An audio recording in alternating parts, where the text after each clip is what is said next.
Assalamualaikum warahmatullahi wabarakatuh. Kami bertiga adalah CGP dari Kabupaten Poso, Angkatan 9.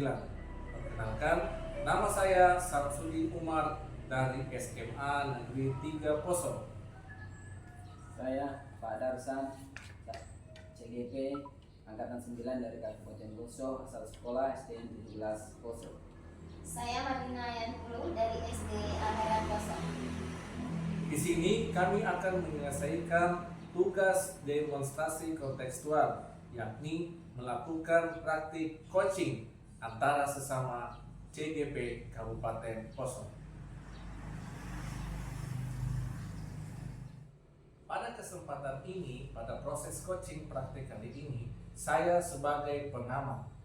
Pada proses coaching, Pak Darsan bertindak sebagai coach dan Ibu Marlina bertindak sebagai coachee pada proses coaching. Saya sebagai pengamat pada tahap ini akan berdiskusi dengan coach pada proses coaching. Mari kita saksikan bersama. Assalamualaikum warahmatullahi wabarakatuh. Waalaikumsalam warahmatullahi wabarakatuh. Apa kabar Pak? Alhamdulillah kabar baik Pak. Ya, dari informasi yang Bapak berikan kepada saya bahwa Bapak akan melaksanakan coaching ya. Iya Pak, betul. Iya, sekarang Pak, saya akan bertanya sebelum Bapak melaksanakan coaching dengan rekan sejawatnya Bapak.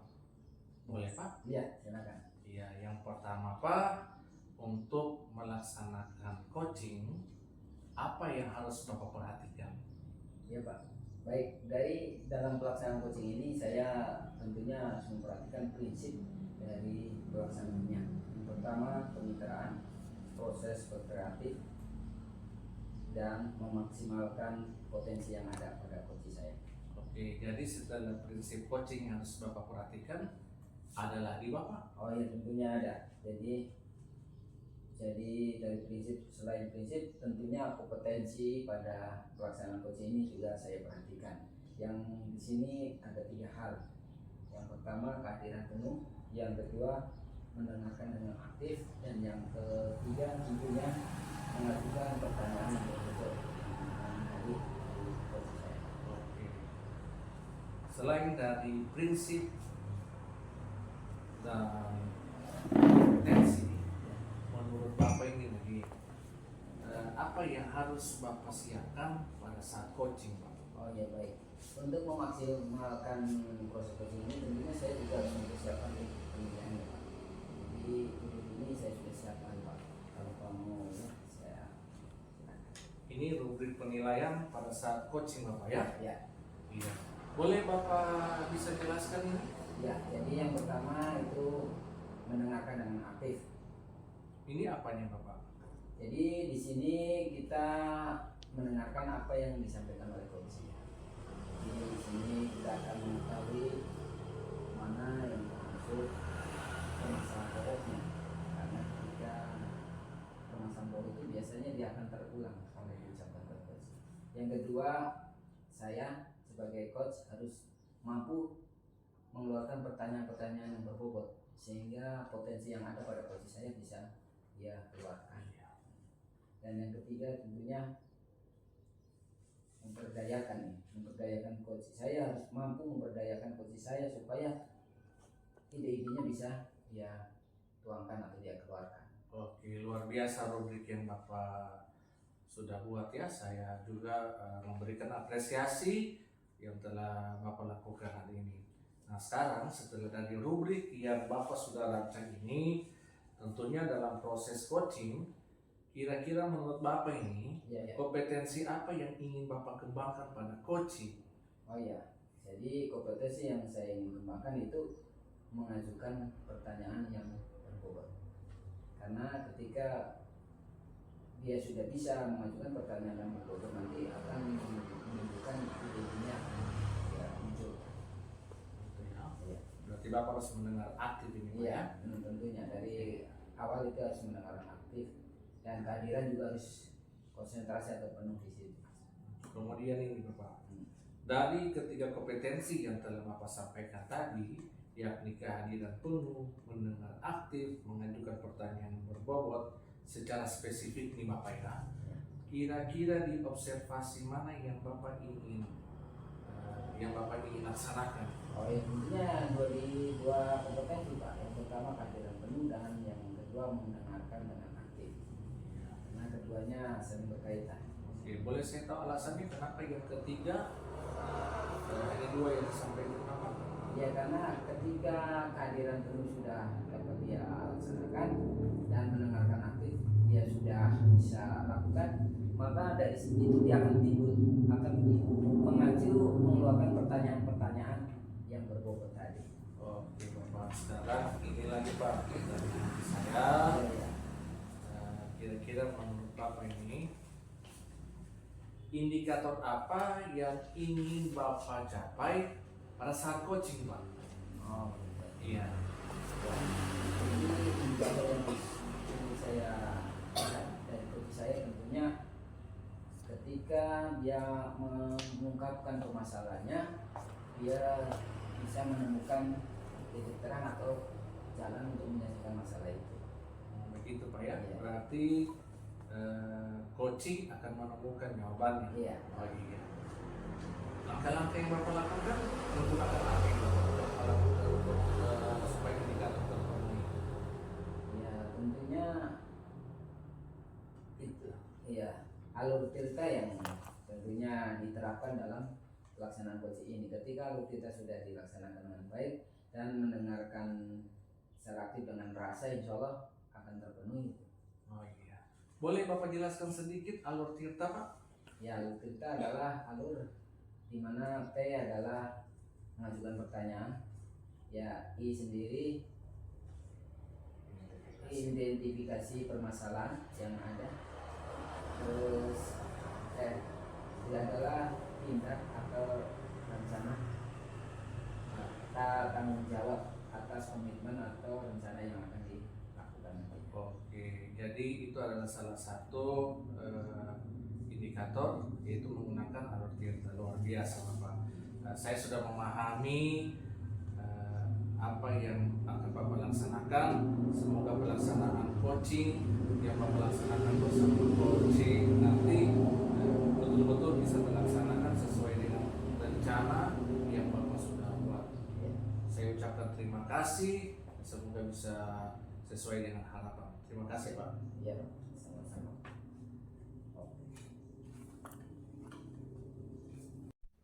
Ya, alhamdulillah tadi saya sudah melaksanakan pra-observasi bersama coach. Pada kesempatan ini saya akan mengamati proses coaching antara CGP Kabupaten Poso. Assalamualaikum Pak Darsan. Waalaikumsalam warahmatullahi wabarakatuh. Bagaimana kabarnya Bu Marlina? Alhamdulillah saya sehat Pak, baik Ah. juga keadaannya. Kalau Pak Darsan apa kabar? Alhamdulillah baik juga dan sehat tentunya. Jadi ini Bu, saya perhatikan beberapa hari ini kok kayaknya ada permasalahan berat yang dirasakan dari saya perhatikan kayak pokoknya ada yang dipikir Bu. Barangkali boleh ceritain? Iya Pak, memang ada sedikit permasalahan dalam kelas yang saya hadapi. Kan saya ini kan guru kelas 6, Ya. guru kelas 6. Kemudian saya baru tahu bahwa ada di antara murid saya satu orang itu ternyata tidak bisa membaca Pak. Oh begitu. Jadi dengan hal ini kira-kira apa yang dilakukan untuk mengatasi hal itu yang sudah Ibu coba lakukan? Selama ini kan saya memang belum pernah melakukan apapun Pak, karena terkendala saya itu tidak punya banyak waktu. Karena banyak pekerjaan saya selain menjadi guru kelas 6, saya juga bendahara BOS, kemudian banyak pekerjaan lain yang saya lakukan di luar itu. Jadi memang saya belum punya ketersediaan waktu. Oh, baik. Jadi kira-kira tujuan akhir dari pertemuan kita ini apa yang Ibu harapkan?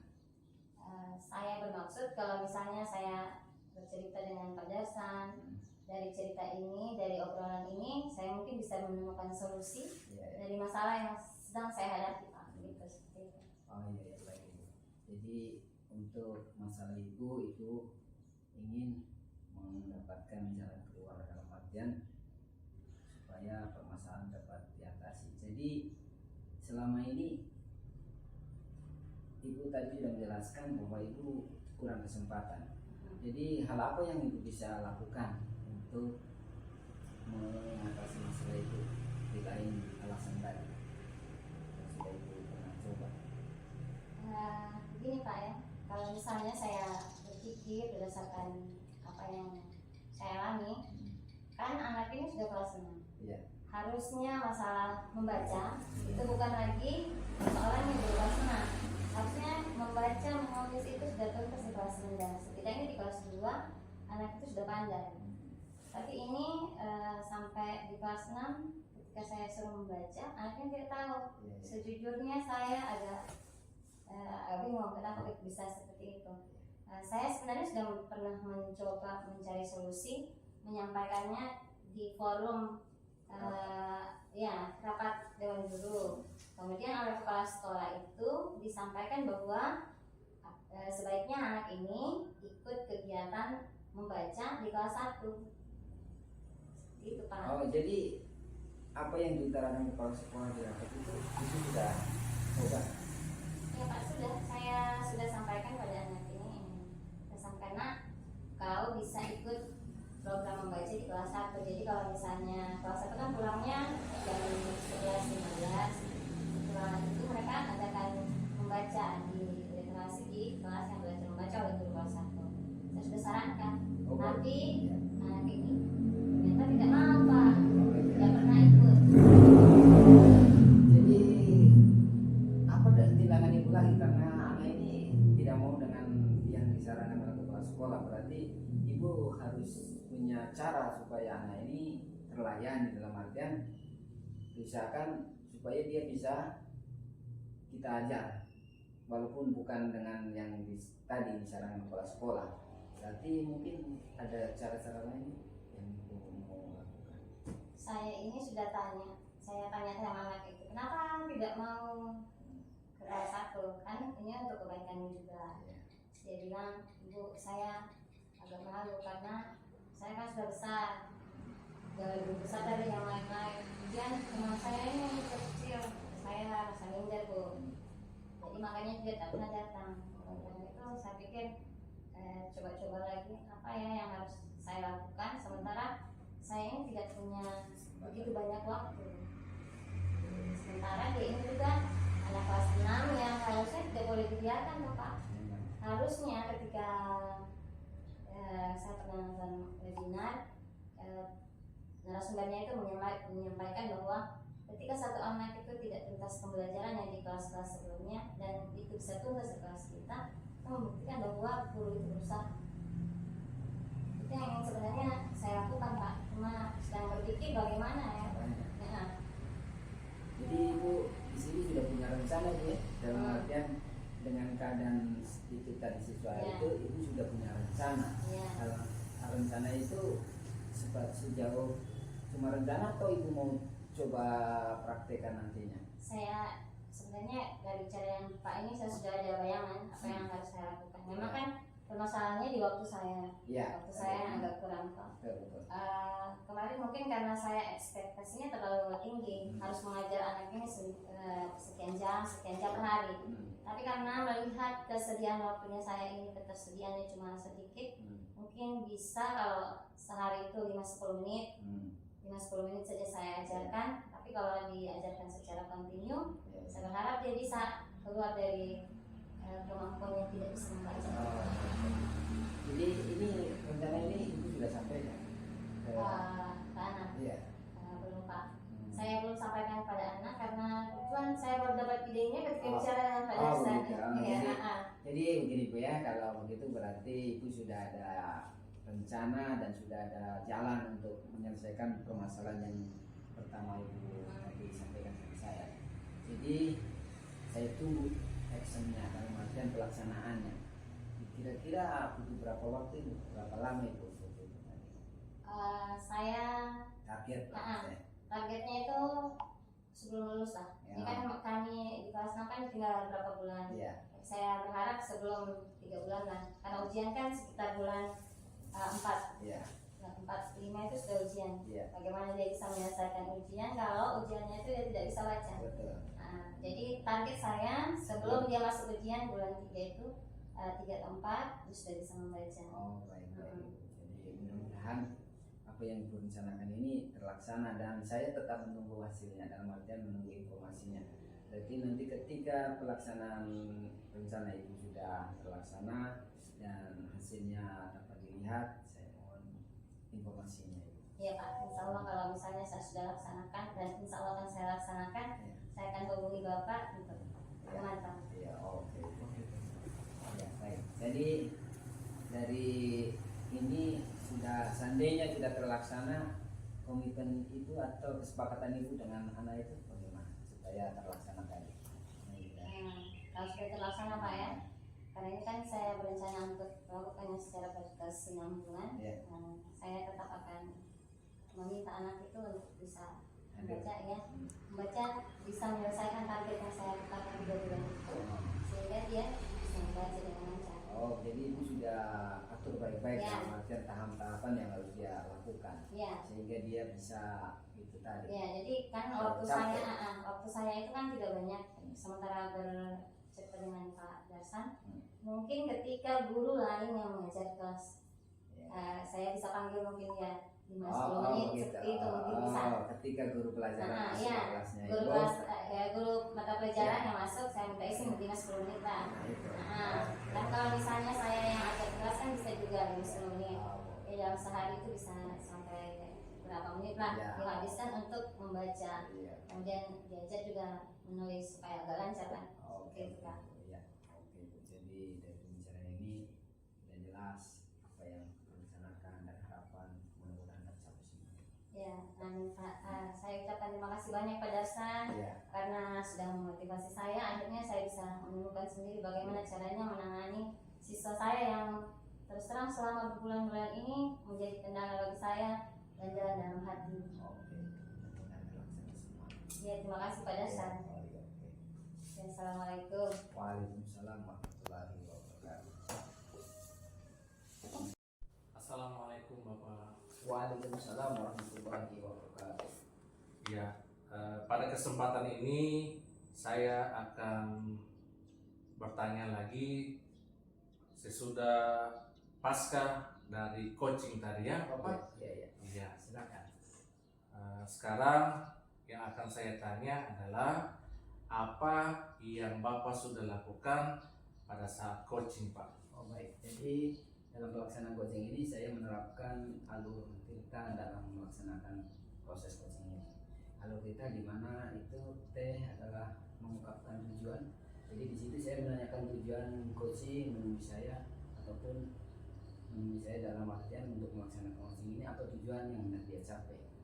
Jadi tujuan yang hendak dia capai adalah ketika di permasalahannya dia sebutkan bahwa ada salah satu siswanya sudah kelas 6 tapi belum lancar membaca.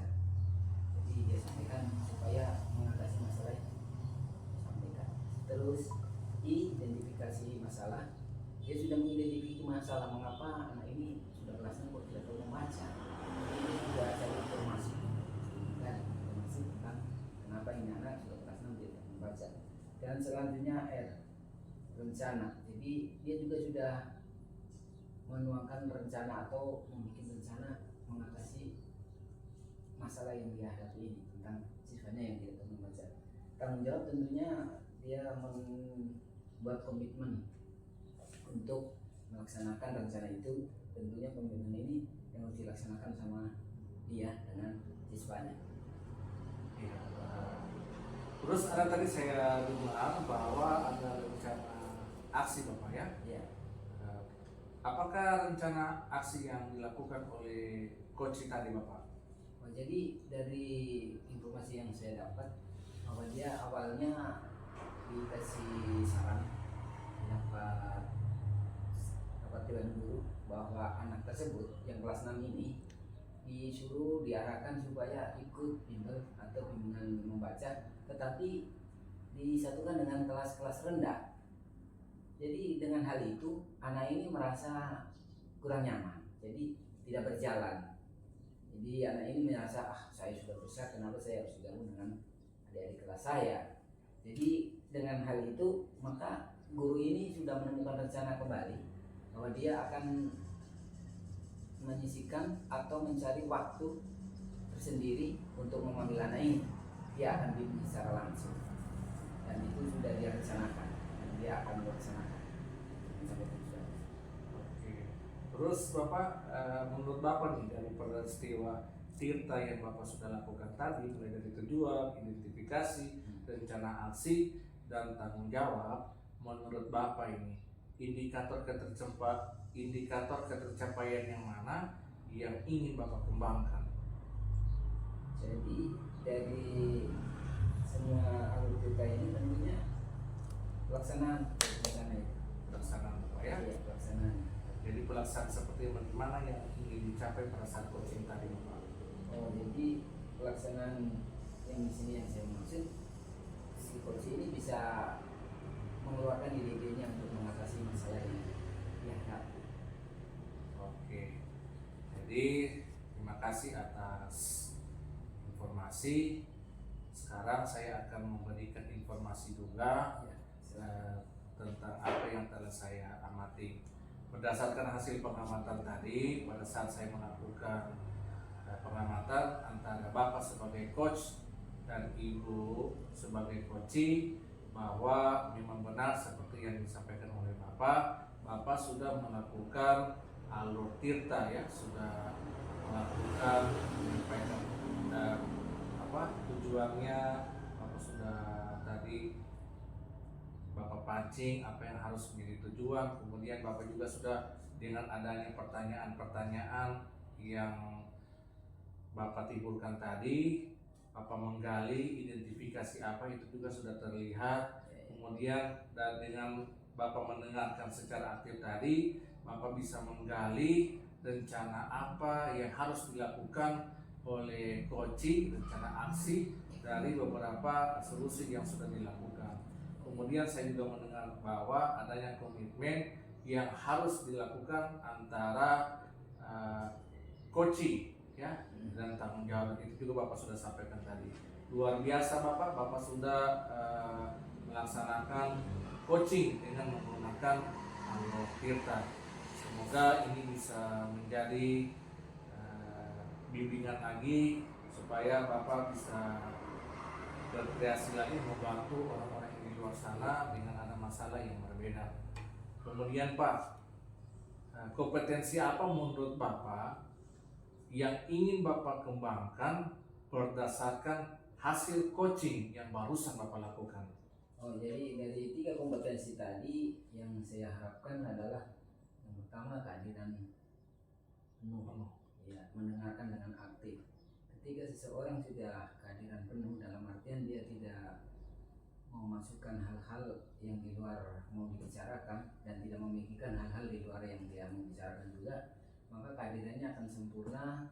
Dan ketika mendengarkan dengan aktif, maka akan timbullah yang kompetensi ketiga yang akan mengikut, yaitu bisa mengeluarkan pertanyaan-pertanyaan yang berbobot. Oke, luar biasa. Jadi kompetensi itu yang akan Bapak kembangkan lagi ya. Oke Bapak, semoga kompetensi yang ingin Bapak kembangkan ini betul-betul bisa berkembang ketika ada coaching yang akan menghadap sama Bapak. Saya ucapkan terima kasih atas informasi yang Bapak berikan. Semoga membawa keberkahan untuk kita semua. Sekian, terima kasih. Assalamualaikum warahmatullahi wabarakatuh. Waalaikumsalam warahmatullahi wabarakatuh.